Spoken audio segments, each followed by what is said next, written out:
और सीधे हम आपको ले चलते हैं national media centre health ministry की प्रेस कॉन्फ्रेंस में बताना चाहेंगे। हम देखें तो पाते हैं कि जहां 7 मई के समय में देश में प्रतिदिन 4,14,000 उस गति से केसेस आ रहे थे, वह घटते घटते 12 मई को जिस तरह 3.5 लाख से कम केसेस, 17 मई को वह घटते हुए करीब 3 लाख से कम केसेस होते हुए और 24 मई ऑनवर्ड्स हमने देखा कि वह 2.5 लाख से भी कम होते होते आज हम एक वेरी पॉजिटिव ट्रेंड पाते हैं जब हम देखते हैं कि देश में पिछले 24 घंटे में 1,27,000 केसेस रिपोर्ट हुए हैं। यानी कि 28 मई से अगर हम देखें तो देश में प्रतिदिन 2 लाख से कम केसेस रिपोर्ट हो रहे हैं। यह अगर एनालाइज करें तो पाते हैं कि करीब 69 अप्रॉक्सीमेटली 69 अराउंड 70% केसेस में हमारे जो डेली बेसिस पर रिपोर्ट हो रहे थे उसमें हमने कमी पाई है। हमने ये भी देखा है कि 29 स्टेट ऐसी हैं जहां अब केसेस जो रिपोर्ट हो रहे थे कम होते होते 5,000 से कम केसेस प्रतिदिन की संख्या में रिपोर्ट हो रहे हैं, जो कि एक पॉजिटिव ट्रेंड है जो इंडिकेट करता है कि overall there is a decline of infection in the country. इसी तरीके से अगर हम देखें कि कितने जिले ऐसे हैं जो कि 100 से अधिक केसेस रिपोर्ट कर रहे हैं, तो जैसे 28 अप्रैल से 4 मई वाले सप्ताह में देश में 531 ऐसे जिले थे, वह 3 सप्ताह में घटते घटते 295 जिले रह गए हैं। यानी कि 236 जिले ऐसे हैं जहां पर कि ओवरऑल केसेस में एक mark difference in terms of decrease in cases भी नोट किया जा रहा है। हमारे लिए जरूरी है कि हम इंश्योर करें कि जो एक्टिव केसेस हम उनको मॉनिटर करें। एक्टिव केसेस जैसा आप लोगों को पता है वह केसेस हैं जो या तो होम आइसोलेशन में या मेडिकल केयर सीख कर रहे हैं। देश में 10 मई के समय पर जहां पर करीब 37 लाख एक्टिव केसेस थे, वह घटते घटते हमने देखा कि करीब 30 लाख से कम हुए 22 मई को, और अब 1 जून में हम देखते हैं कि वह 18.95 लाख केसेस रह गए हैं, जिससे कि हमारे ओवरऑल हेल्थ सिस्टम पर स्ट्रेन भी कम हुआ है। और हमने देखा है कि अब हमारे ये केसेस करीब 50% एक्टिव केसेस देश में कम हो गए हैं। एक्टिव केसेस जहां की देश में 17.13% थे ऑन 3rd ऑफ मई, वह घटते घटते अब केवल 6.73% रह गए हैं। एक्टिव केसेस में पिछले 43 दिनों से ऑन ए रेगुलर बेसिस हम एक डिक्रीज पा रहे हैं, और इस बार के दिन में देखें तो आज करीब 1.3 लाख एक्टिव केसेस में डिक्रीज एक दिन में नोट किया गया है। इसी तरीके से हम अगर एनालाइज करें तो पाते हैं कि देश में 30 स्टेट और यूनियन टेरिटरीज ऐसी हैं जहां पर कि पिछले एक हफ्ते से कंटिन्यूड बेसिस पर एक्टिव केसेस में डिक्लाइन भी नोट किया जा रहा है, जो कि एक पॉजिटिव ट्रेंड है। एंड जरूरी है कि उसी गति से स्टेट लेवल पर, डिस्ट्रिक्ट लेवल पर, फील्ड लेवल पर हमारा कार्य कंटेनमेंट रिलेटेड एक्टिविटीज में चलता रहे। जैसे कि मैंने आपको बताया, कंटिन्यूड बेसिस पर हम पा रहे हैं कि हमारे recovered cases are getting reported more than the daily cases which are getting reported. देश में मुख्य focus in terms of early detection of cases, in terms of following clinical protocol, जिसकी वजह से हमने अपनी रिकवरीज में एक बड़ा पॉजिटिव ट्रेंड नोट किया है। जहां 3 मई के समय में देश में टोटल रिकवरीज वर अराउंड 81.7%, वह बढ़ते बढ़ते अब 92% हो गई है। 55 दिनों में हमने देखा है कि एक बहुत ही पॉजिटिव ट्रेंड देश में नोट किया गया है, और 32 स्टेट ऐसी हैं जहां पर recoveries are more than the daily cases reported on a daily basis, जो कि एक बहुत ही पॉजिटिव ट्रेंड है। इसी तरीके से हम देखें तो पाते हैं कि कंसिस्टेंट हमारा रिकवरी रेट भी, जैसे मैंने इससे पहले आपको बताया है, जहां 3 मई के समय में 81.8% था, वह बढ़ते बढ़ते 92.1% हो गया है। साथ ही हम इससे पहले भी देखते आए हैं कि अर्ली डिटेक्शन एक बहुत मेजर रोल प्ले करता है इन terms of timely identification of spread of infection.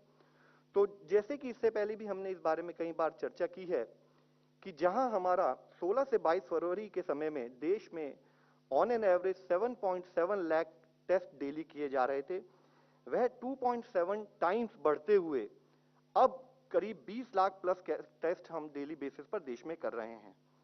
जहां एक स्थाई पर हम टेस्ट बढ़ा रहे हैं, वहां आप देखेंगे कि पिछले 2 हफ्तों से ऑन एन एवरेज देश में 20 लाख से अधिक टेस्ट किए जा रहे हैं, और हम लोग अब तक देश में टोटल 34.67 करोड़ टेस्ट कर चुके हैं। पिछले 24 घंटों में भी देश में अराउंड 19.25 लाख टेस्ट किए गए हैं। इसी तरह से जब हम एक स्थाई पर टेस्टिंग बढ़ा रहे थे ताकि हम अपना अर्ली आइडेंटिफिकेशन पर फोकस कर सकें। टेस्टिंग कपल्ड विद कंटेनमेंट से हमने पाया कि जहां देश की पॉजिटिविटी औसतन बढ़ते बढ़ते 21.38% हो गई थी, वह पिछले 3 हफ्तों से कंटिन्यूड बेसिस पर एक डिक्रीजिंग ट्रेंड नोट किया जा रहा है और ऑन एन एवरेज पिछले हफ्ते में देश में 8.31% केस पॉजिटिविटी नोट की गई है।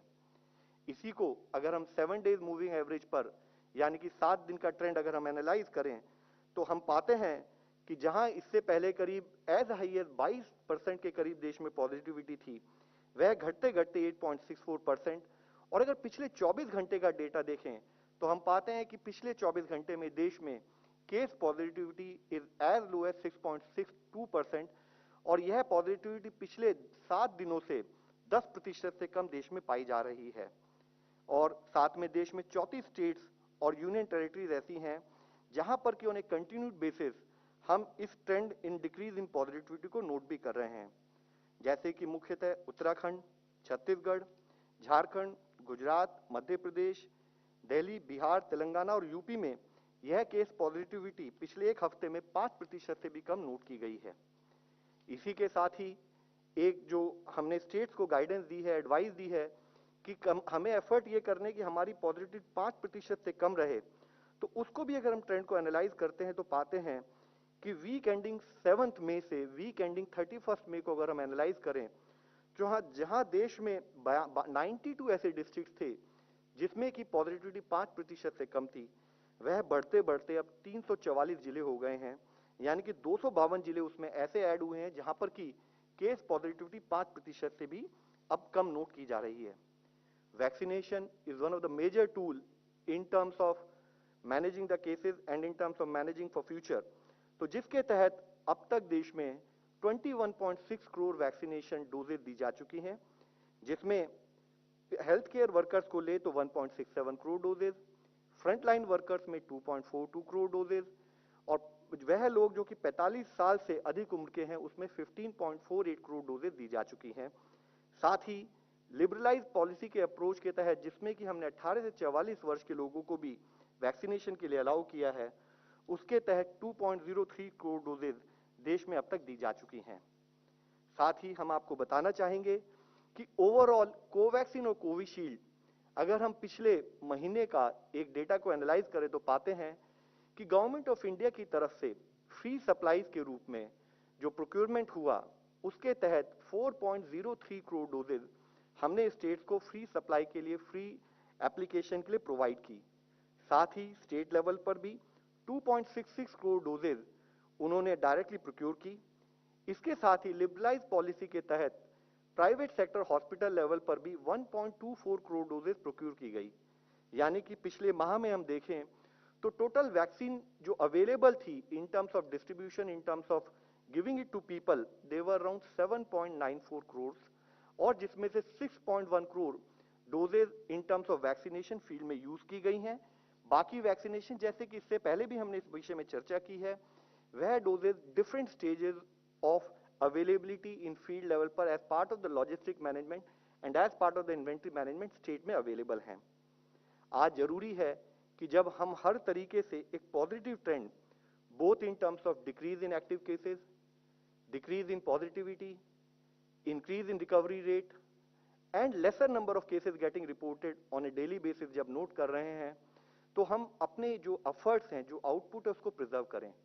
जरूरी है कि हम कोविड अप्रोप्रिएट बिहेवियर पर अपना कंटिन्यूड फोकस बनाए रखें, जिसके विषय में मैं आप सबसे रिक्वेस्ट करना चाहूंगा कि कंटिन्यूड बेसिस पर हम लोगों से जब मिलें तो ग्रीट विदाउट फिजिकल कांटेक्ट, 2 गज की दूरी बनाए रखें, मास्क का सही तरीके से उपयोग करें, उसको अपनी नोज को और माउथ को कवर करें। साथ ही अपने एक रेगुलर बेसिस पर जैसे कि एक आदत होती है उसके तहत कि हम अपनी आंखों को, नोज को या माउथ को टच ना करें, रेस्पिरेटरी हाइजीन प्रॉपरली फॉलो की जाए, regular washing of hands with soap, हम क्राउडेड प्लेसेस में जाने से अपने आप को बचाएं, unnecessary travel as far as feasible उसको अवॉइड करें और साथ ही किसी भी तरह के पैनिक से और मिस इन्फॉर्मेशन से बचने के लिए क्रेडिबल सोर्सेज से रिक्वायर्ड इंफॉर्मेशन के तहत बिना पैनिक हुए हम कोविड मैनेजमेंट पर काम करें। और अगर कोई डाउट हो तो चाहे स्टेट की हेल्पलाइन या नेशनल हेल्पलाइन से बात कर सही सूचना प्राप्त करें। धन्यवाद। Doctor Balram Bhargava ji. Thank you, Dr. Love Agarwal. As we know that we are in the midst of a ferocious second wave, although it has been abating now. And if we look at the data, in the first week of April, we had less than 200 districts which had more than 10% positivity. And in the end of April, last week of April, we had nearly 600 districts in the country which were more than 10% positive. So testing, as well as containment has worked in these 6 to 8 weeks that we have done it, 6 weeks or so. We have found that today there are still 239 districts in the country which are more than 10% positive.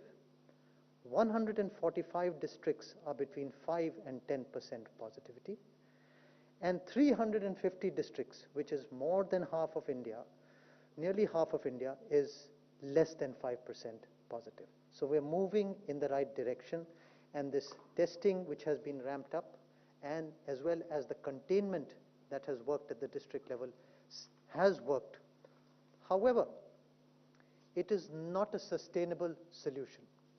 We have to find a mechanism how we have to ease our containment or lockdown, and that has to be done very gradually and very slowly.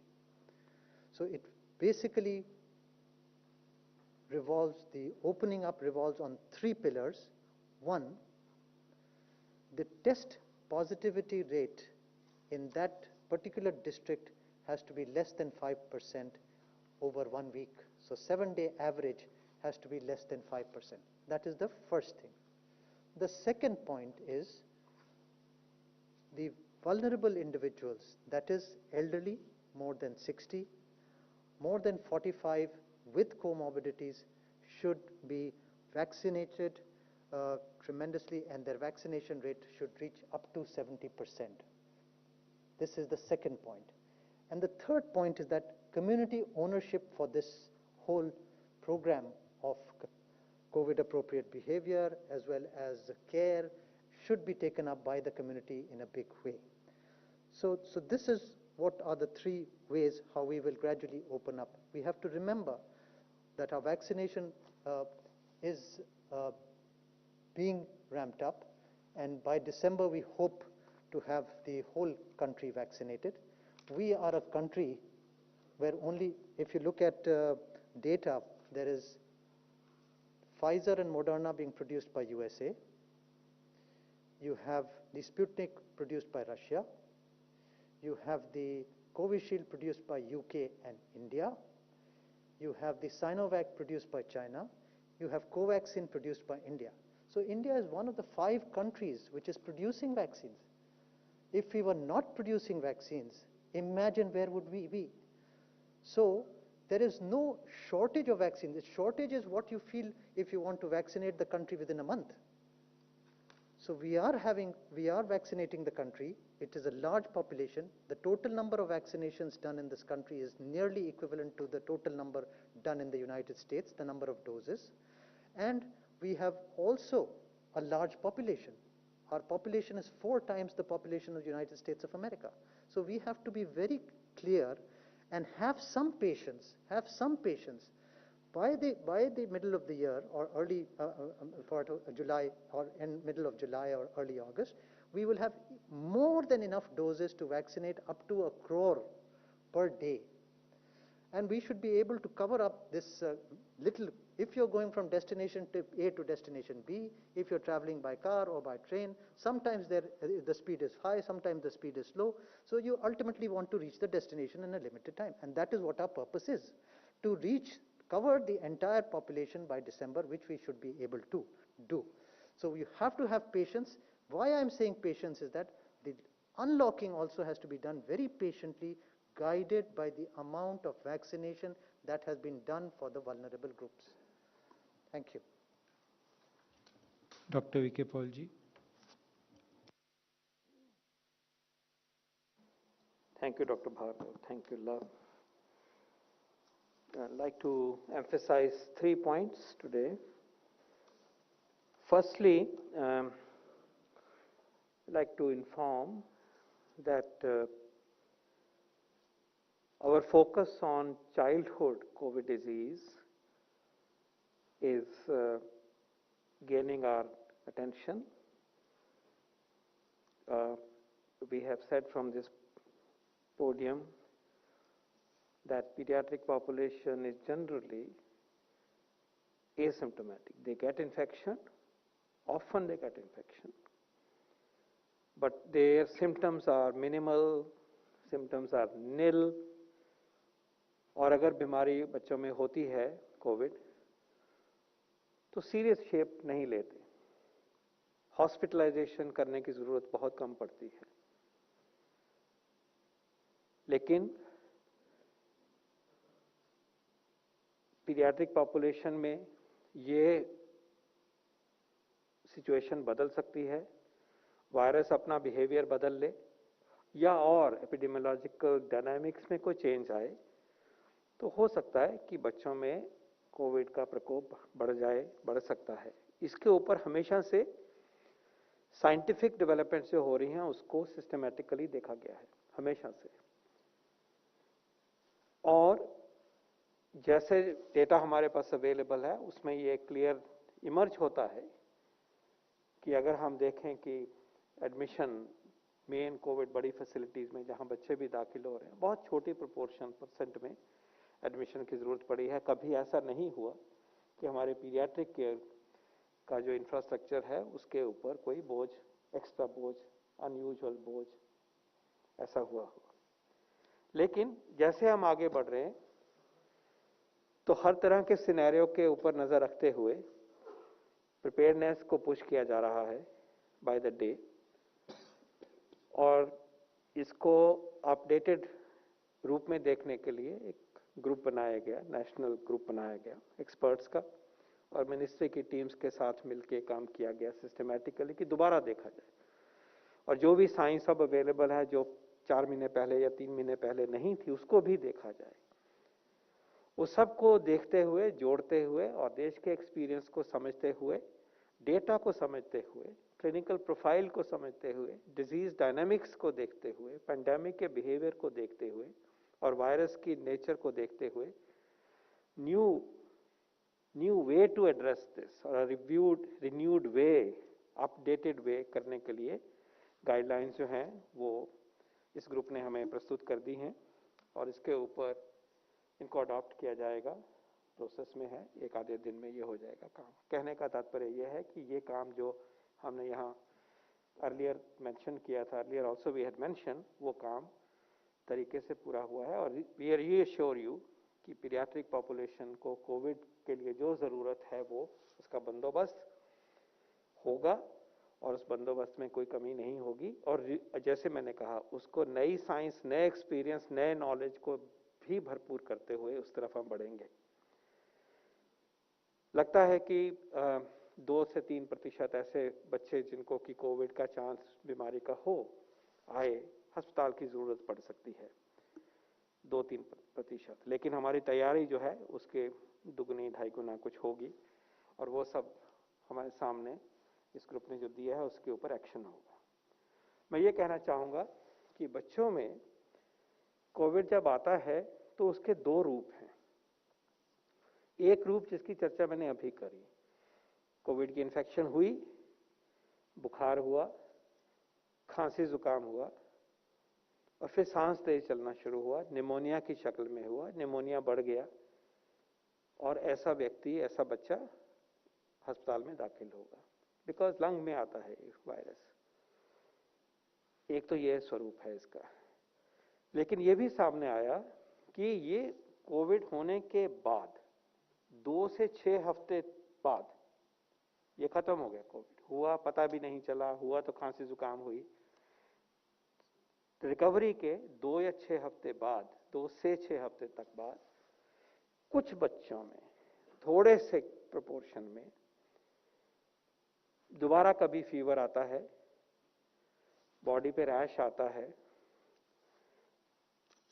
आंखें inflame हो जाती हैं, जिसको conjunctivitis कहते हैं, diarrhoea, vomiting हो सकता है, सांस फूल सकता है, ब्लीडिंग टेंडेंसी हो जाती है। ऐसा लगता है कि बीमारी एक सिस्टम में नहीं है, निमोनिया की लंग में नहीं है, सब जगह जगह पे फैली गई है। तो इस सिंड्रोम को मल्टी सिस्टम इन्फ्लेमेटरी सिंड्रोम कहा जाता है। मल्टी सिस्टम मतलब एक बॉडी का सिस्टम इन्वॉल्व नहीं है, इन्फ्लेमेशन है तो इन्फ्लेमेटरी है, तो ये जगह जगह इसका इफेक्ट है। ये पोस्ट कोविड है। याद ये रहे कि उस टाइम पे वायरस बॉडी में नहीं मिलेगा और आरटीपीसीआर टेस्ट भी नेगेटिव होगा, लेकिन आप एंटीबॉडी करेंगे तो लगेगा कि हो चुका है। तो ये एक यूनिक बीमारी है जो बच्चों में देखी गई है। इसका भी पूरी जो अंडरस्टैंडिंग आज तक बनी है, उसको जो हमारे बच्चों के डॉक्टर हैं, स्टाफ हैं, उनको कैसे इस चीज को हैंडल करना, उसके के बारे में भी जो गाइडलाइंस अभी तक हैं प्रैक्टिस में, उनको भी चिन्हित किया गया है। लेकिन ये एक इस संदर्भ में भी मेंशन करना उचित है, क्योंकि हमारी पीक अभी 4 हफ्ते 6 हफ्ते पहले गुजरी है। तो अगर बच्चों में परसिस्टेंट फीवर है, रैश है, ब्लीडिंग हो की टेंडेंसी है, स्किन पे ब्लीड हो रहा है, एकदम से सांस बढ़ रहा है, तो उसमें ये multi system inflammatory disorder of children को हमें याद रखना चाहिए। और इसके इलाज जो है इसका बहुत कठिन नहीं है, लेकिन टाइमली इलाज है और तरीके से जल्दी से इलाज होना चाहिए और इमरजेंसी सिचुएशन में, इमरजेंसी सिचुएशन की तरह ये प्रेजेंट करता है। तो in short, we are happy to report to you that we are working very systematically, comprehensively to address the problem of pediatric COVID disease for now as well as into future, and we will strengthen our facilities as required. We will do an audit of what is required, what might be required in a worst case scenario, and the steps will be taken and be put into action. The दूसरा point मैं ये raise करना चाहूँगा कि कुछ खबरें ऐसे चल रही हैं कि जैसे कहा जा रहा है कि कोविशील्ड की अब 1 डोज लगेगी, ऐसा सुना गया है। तो मैं ये बिल्कुल साफ करना चाहूँगा on behalf of all of us कि कोविशील्ड का शेड्यूल भारत का जो है वो 2 डोज का शेड्यूल है, पहली डोज और फिर 12 हफ्ते पे दूसरी डोज। There is no change, there is absolutely no change. Covaxin का भी 2 डोज का शेड्यूल है, पहली डोज और सेकेंड डोज 4 to 6 वीक्स के बाद, 4 से 6 हफ्ते के बाद। यही शेड्यूल को लेके हम अपने वैक्सीनेशन कार्यक्रम को आगे बढ़ा रहे हैं। इसमें गलतफहमी पैदा नहीं करनी चाहिए, इसमें हमें कंफ्यूजन पैदा नहीं करना चाहिए। हम सब ने इन 2 वैक्सीन की 2 डोसेज लेनी है। प्लीज इसको फॉलो करिए और इसमें जो भी कोई भ्रांति हुई है उसको हम चाहेंगे कि वो दूर हो जाए अच्छी तरह से। एक और विषय चर्चा में आया कि mixing of dose, mixing of vaccine की बात हुई है और पब्लिक नैरेटिव में आया है। उसको डॉक्टर भार्गव भी एक्सप्लेन कर सकते हैं मेरे बाद, लेकिन मैं ये कहना चाहूँगा, पिछली बारी थोड़ी सी चर्चा हुई थी और हमने ये कहा था कि एक वैक्सीन ए है मान लीजिए, तो उसके बाद दूसरी डोज उसकी क्या बी हो सकती है, या ये दोनों ए लगी उसके बाद बूस्टर बी हो सकता है। तो उसके बारे में एक पॉसिबिलिटी ये है कि बॉडी को दूसरे वैक्सीन से खूब रिएक्शन हो, खराबी कर सकता है। ये एक साइंटिफिक कंसिडरेशन है कि क्या ऐसे हो सकता है, खासकर एक दूसरा वैक्सीन जो अलग प्लेटफॉर्म का बना हो। दूसरी और साइंस ये भी इंडिकेट करती है कि यहां ए मिला और बी मिलने से इम्यूनिटी ज्यादा आती है, ये भी दिखाया गया, फायदा भी दिखाया गया। Possibility of positive effect is also plausible. लेकिन जब इन चीजों का इस तरह से इक्विपॉइज होता है तो रिसर्च और साइंस को उस तरीके से परसू किया जाता है। And this is where exactly this whole notion is possibly useful a severe reaction and harm cannot be ruled out, and therefore there is research going on in other countries. किसी ने Covishield और Pfizer को mix करने की बात कही या follow करने की बात करी, तो ये एक साइंस का मुद्दा है. जब तक ये सॉर्ट आउट नहीं होता, हम इसको कहेंगे कि एक अनरिजॉल्व साइंटिफिक क्वेश्चन है. इसके ऊपर प्रोग्राम की दृष्टि से रोजमर्रा में हम जैसे इकट्ठे चले हैं इस पैंडेमिक को कंट्रोल करने में, उसमें हमारी स्ट्रेटजी में कोई बदलाव नहीं है. साइंस की क्यूरियोसिटी है, साइंस इसको सेटल करेगी, और जो योगदान इस काम में हमें देना होगा अपने देश में वो हम करेंगे. उसकी जितनी जो भी जरूरत है वो करेंगे. Till then there is no mixing of vaccine. तो हमारा शेड्यूल बिल्कुल साफ है. कोवैक्सीन मिला है आज, तो अगली बारी भी आपको कोवैक्सीन लेना है. कोविशील्ड आपकी फर्स्ट डोज है, सेकंड डोज भी कोविशील्ड होगी. This is our SOP. Please stick to this. कोई नई चीज अब आएगी, फैसला सिस्टमैटिकली किया जाएगा, इसी मन से हम आपके साथ शेयर करेंगे. तो ये मैं क्लियर करना चाहूंगा. कोविशील्ड की 2 डोज, कोवैक्सीन की 2 डोज, और mixing of vaccine is not a protocol. हम वही वैक्सीन लगाएंगे दूसरी बारी जो पहली बारी लगा है. और लास्ट में जो डॉक्टर भार्गव ने टिप्पणी करी है हमारी पैंडेमिक सिचुएशन पे, मैं उसको एंडोर्स करता हूं और यही कहूंगा कि मुश्किल से सैक्रिफाइस करते हुए इस पैंडेमिक को नीचे लाने में हम सफल हुए. Have to be very cautious. ये सिचुएशन इसलिए है कि दबाया है वायरस को, ये अपने आप नहीं है. ये सोचा जाए कि हम फिर वही सिचुएशन में आएंगे और सब ऐसा रहेगा, ऐसा बिल्कुल नहीं है. इस पीरियड को हमें इस्तेमाल करना है कि हम अपने आप को दृढ़ करें कि हमने कोविड अप्रोप्रिएट बिहेवियर रखना है, मास्क पहनने हैं, बिल्कुल कभी गलती नहीं करनी है. अब हमें यह निश्चय करना होगा कि हमारे कंटेनमेंट स्ट्रैटेजी, हमारे कॉन्टैक्ट ट्रेसिंग, हमारी टेस्टिंग, हमारे माइक्रो कंटेनमेंट जोन, हमारा community response, and supporting families and individuals who are isolated, whether in hospital situation or quarantined, pending their reports, हमें उनको सपोर्ट करना है. और हमें अगली तैयारी, फ्यूचर में क्या सिनेरियो हो सकते हैं, उसके लिए हमें तैयार रहना है. और अगर हम पूरी कोशिश ये करेंगे और प्रोटोकॉल्स को अच्छी तरह से फॉलो करेंगे, इंडिविजुअली भी और कलेक्टिवली, तो फिर क्यों कोई दूसरी बारी कोई वेव आएगी. और अगर हम मेहनत करते करते 4-5 महीने निकाल दें, हमारा वैक्सीनेशन का प्रोग्राम बहुत आगे तक चला जाएगा. जिस रास्ते पे हम चले हैं अपना ध्येय लेके, जिसको डॉक्टर भार्गव ने आपके सामने प्रस्तुत किया अपने शब्दों में, उसमें हम इतना आगे चले जाएंगे कि हमारा देश प्रोटेक्टेड होगा और इस वायरस को दबाने में हम तब बहुत अच्छी तरह से सशक्त हो चुके होंगे और फिर जिंदगी नॉर्मल की तरफ आ सकेगी और वायरस का मुकाबला हो चुका होगा. लेकिन तब तक बहुत जिम्मेवारी से हमें वो सारे टूल्स इस्तेमाल करने हैं, टेस्टिंग का टूल, कंटेनमेंट का, क्लिनिकल केयर का, अप्रोप्रिएट बिहेवियर का, और वैक्सीनेशन का, और संयम का, अपने आप को डिसिप्लिन करके रखने का. इन सब टूल्स को इस्तेमाल करते हुए हमें इस वायरस को हमें कंटेन करना है तब तक, जब तक कि हम उस सिचुएशन में ना पहुंच जाएं कि हम सबको ऑप्टिमम प्रोपोर्शन को हमें वैक्सीन मिल गया है. बहुत बहुत धन्यवाद. डॉक्टर भार्गव, आप कुछ कहना चाहिए?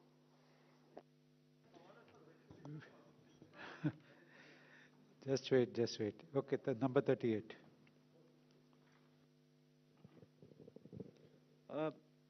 डॉक्टर पॉल से एक मेरा सवाल है सर. जो एक मुद्दा देश भर के डॉक्टरों को लेकर है और देश भर के डॉक्टर नाराजगी भी अपनी जता रहे हैं, आज ब्लैक डे भी मना रहे हैं स्वामी रामदेव को लेकर, उस पर किस तरीके से, क्या जो कोरोना को लेकर इलाज चल रहा है अस्पतालों में, उससे कुछ ये मामला डाइवर्ट हो सकता है, या डॉक्टरों को आप क्या कहना चाहेंगे? मुझे इस पे कोई टिप्पणी नहीं. Number 15.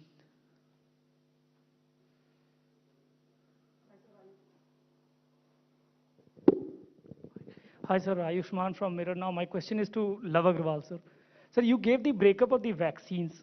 Why it is so difficult to get the daily update of vaccine supply to states, hospitals and center providing it on a central platform? we don't get it from the health ministry. Can you please make it available on the platform where it is publicly available? Because states have been writing to health ministry, to the ministers, that they don't have vaccine. Can we get a daily update on how many vaccines are supplied to which state and which hospitals? देखिए, बड़े clear शब्दों में इससे पहले हमने इस पे चर्चा की है।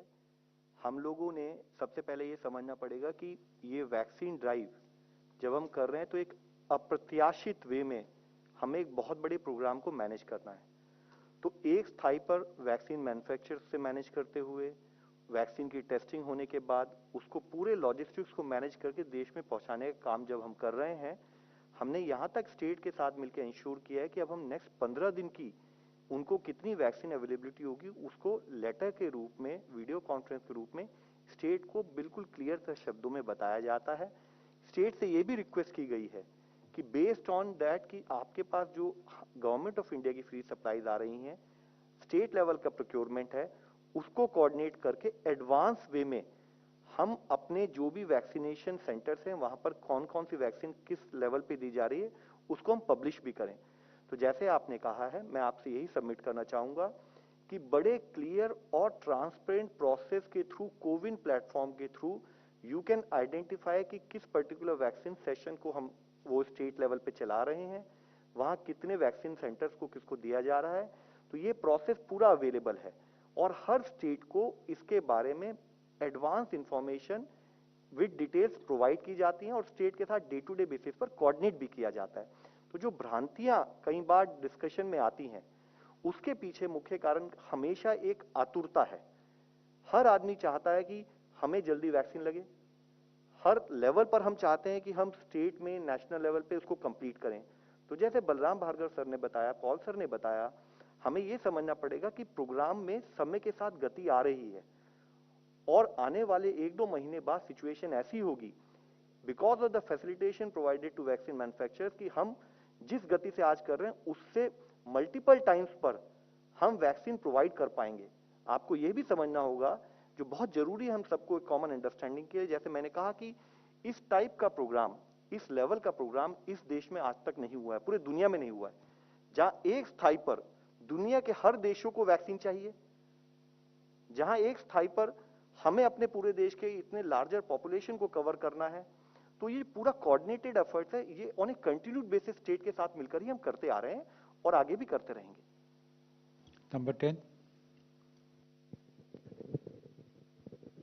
I'm Runjhun Sharma from CNN News 18. What I'd like to ask, sir, is that some states, for example, Karnataka and Kerala, they've decided to reduce the gap between the 2 Covishield doses. They're going ahead with that. And the reason they're saying is because some students need to go back for studies.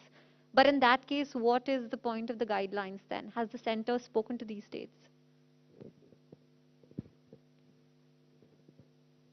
I'd like to check the facts on this. Like to check the 104.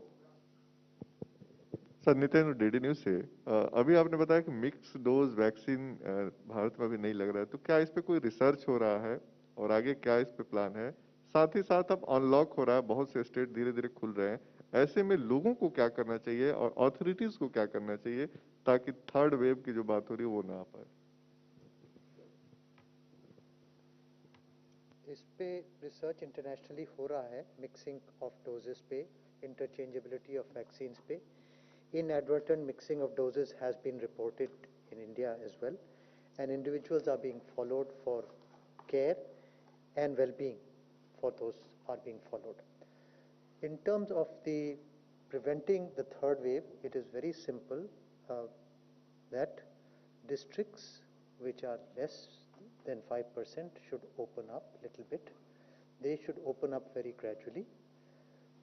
They should ensure that the vulnerable populations, which is elderly more than 60, 45 and above with comorbidities, should achieve at least 70% vaccination. If that has not happened, they should vaccinate them and then open up. That is the important. COVID appropriate behavior has to be ensured at all levels, and that is the mainstay, because we, as Professor Paul has said, that we have just suppressed the virus at the moment. It can resurge any point in time. Having said that, the since the second wave was a rapidly spreading and infected large number of people, and restrictions brought it down further, the spread, so gradual lifting will not witness a massive surge, but we have to ensure that vaccination is prioritized. Number one, vaccination has to be prioritized, and COVID appropriate behavior and care and support has to be maintained. So all the infrastructure that has been being made has to continue to be made. People have to take the ownership as a community that this is a disease and this is our behavior, and they have to control that.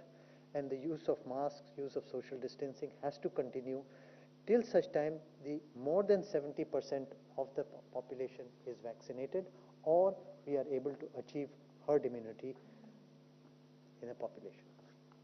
116. Sir नमस्ते, मैं अशोक हूँ NI से। गांव से sir कई ऐसी अफवाह और इंटरव्यूज वीडियोस आ रहे हैं कि लोग वैक्सीन लगाने की बजाय ये बातें कर रहे हैं कि अगर वैक्सीन लग गई तो हम लोग मर सकते हैं या फिर हमारी जान को खतरा है।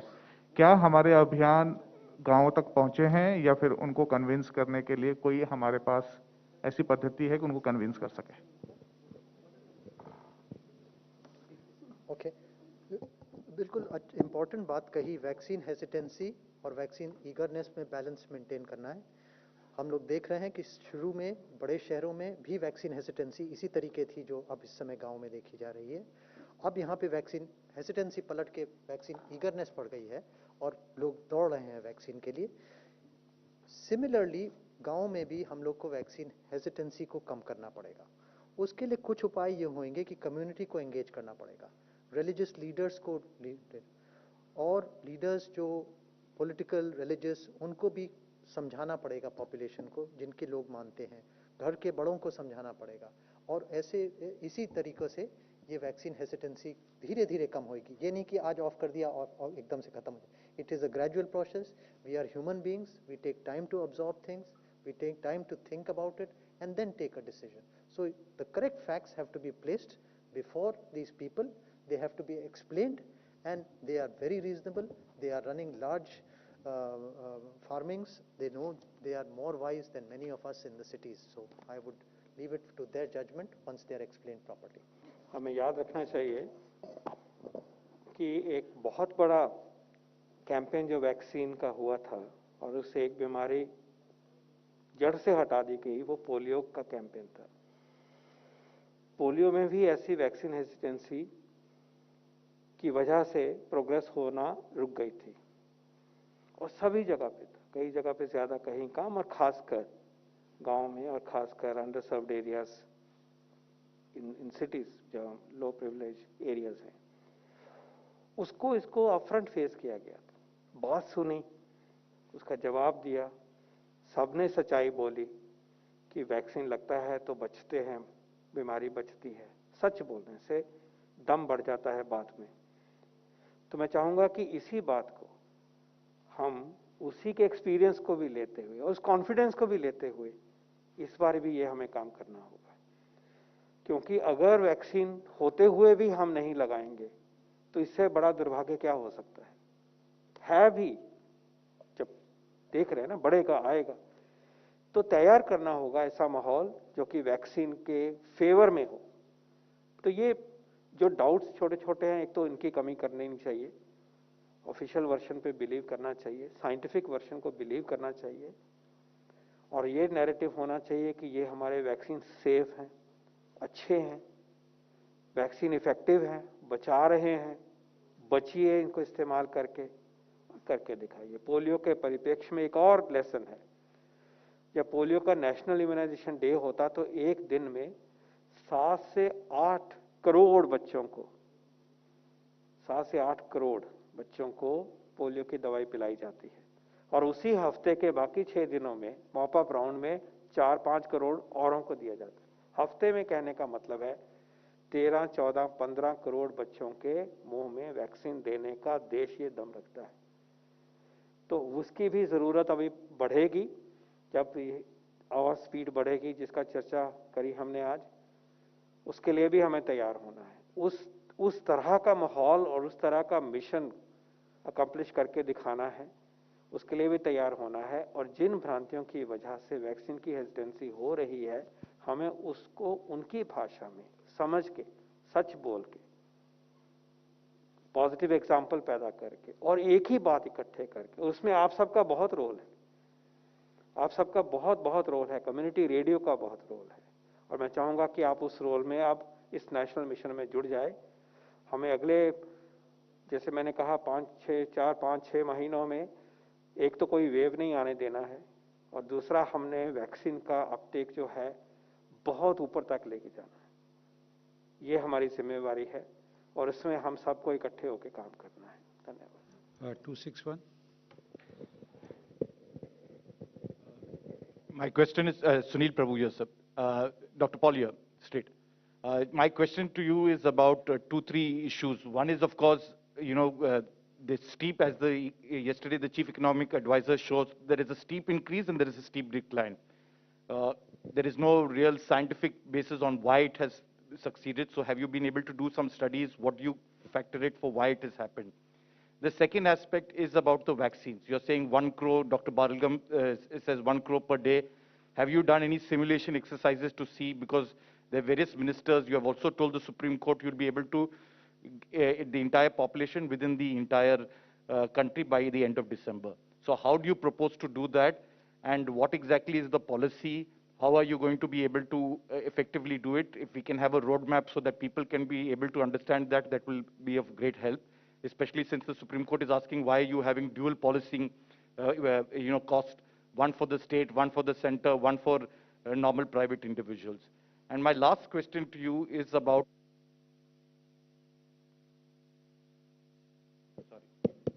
that Doctor, bring it down to 5% in terms of positivity. How do we go ahead with the issue of, in the districts? Because the National Disaster Management Act has not only made it 10%. So how do you then, or are you going to revise